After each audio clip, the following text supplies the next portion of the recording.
That for? Jump on board with the designers of Hornby. Right guys, it's the start of a new era for Hornby. Striving to shrink the scale. And I'm looking at here is the one that's 100 years old. The lovely ambition. The other one starts at 8. Engineering. Like, with lost history. Yeah, I know. That's what Model Rail was all about. The design may be in the detail. Well, the proof is in the pudding. A brand new series of Hornby, a model on the moon. The night of 8 on yesterday. Streamed for free on UKTV Play. Magnifying glasses out, the iconic Mallard engine, right? Yesterday's new and exclusive visit to Hornby, a model world, is at 8.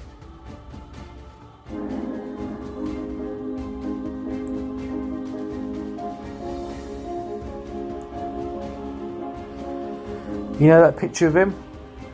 Advertising a new series? With that building had arches on it. I was seeing the comparison. What's the story there?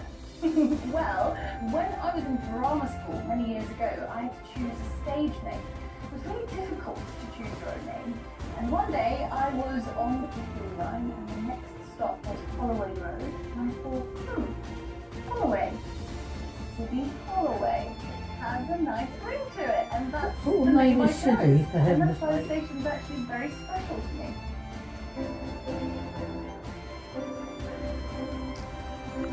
This magnificent station in North London was built in the early 1900s as a part of the Great Northern, Piccadilly and Brompton That's got Railway, arches. known Wasn't that these one, was days it? as the Piccadilly Line.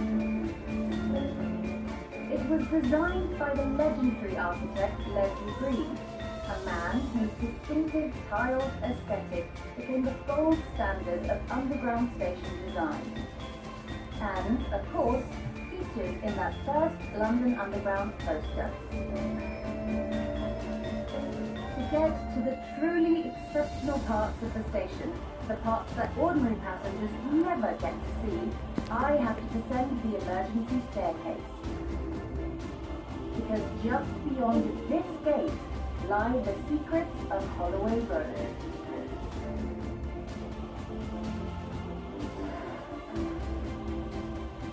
So we've seen the entrance into the station, and the original entrance is still in use. But this corridor that I'm walking up here would have been the exit of the station.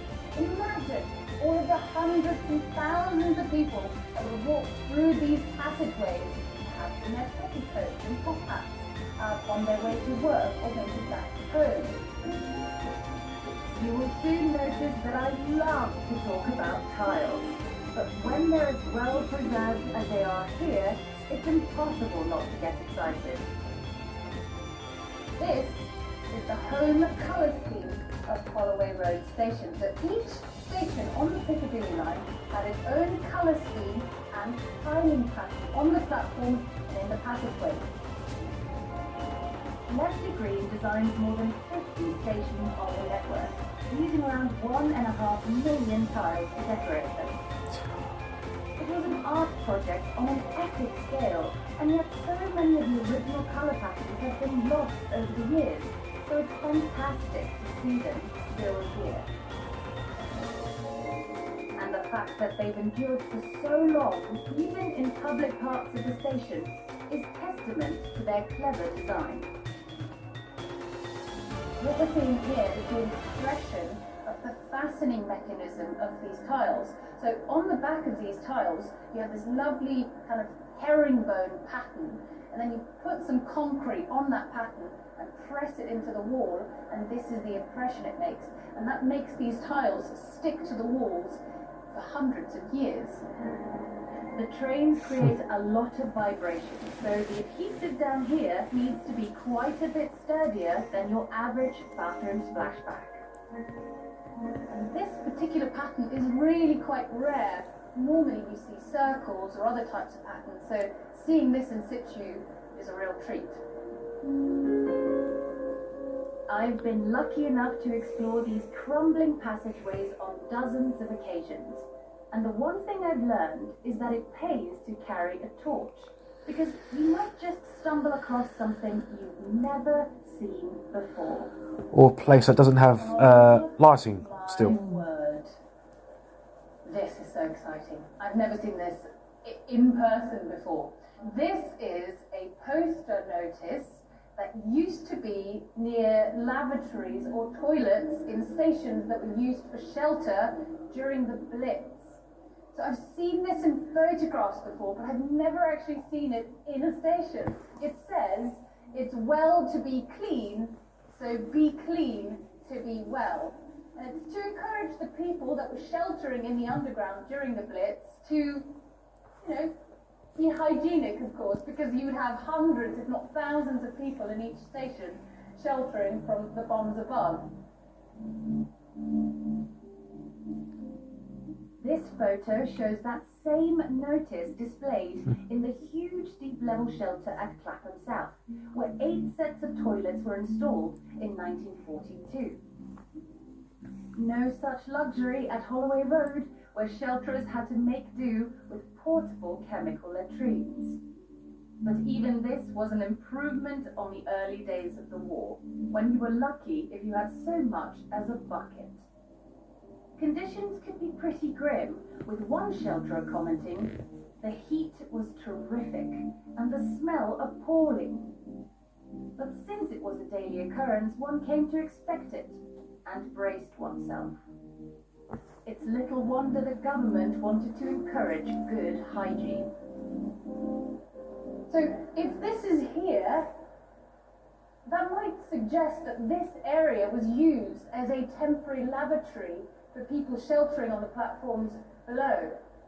Wow, that's incredible. It's such a rare treat to see a poster like this, so rich in history in its original location. But I'm now heading to one of my favourite hidden parts of the station, and it also happens to be the site of one of the most bizarre things ever built on the London Underground.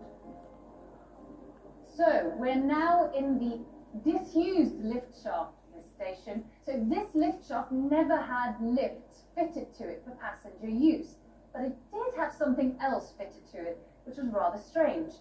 An experimental spiral escalator. Basically, it was a moving belt, and this spiral escalator would bring passengers from the platform up this shaft and all the way up to the ticket halls. This extraordinary invention was dreamed up by an American called Jesse Reno, the man who had unveiled the world's first escalator back in 1895. Now, this started to be constructed, as you can see, and it was supposed to be opened in 1907, but it never did. I wonder why. If you're thinking what I'm thinking, it seems a bit unsafe. More like a crazy experiment. And it's stored here at the depot. David Leboff's team discovered it. How on earth did you hear about this? Well, I had a project that was doing work on the station to do refurbishment, and I got a call one morning, someone saying that they found the remains. And so people were called in to go and... Of those escalators? What we thought it was going to be. I thought this was just a historical artifact. A piece of it, of course. Removed and destroyed many, many decades before. So what was it like when you found this then? I was incredibly excited. I didn't know that this was still there. And it's really industrial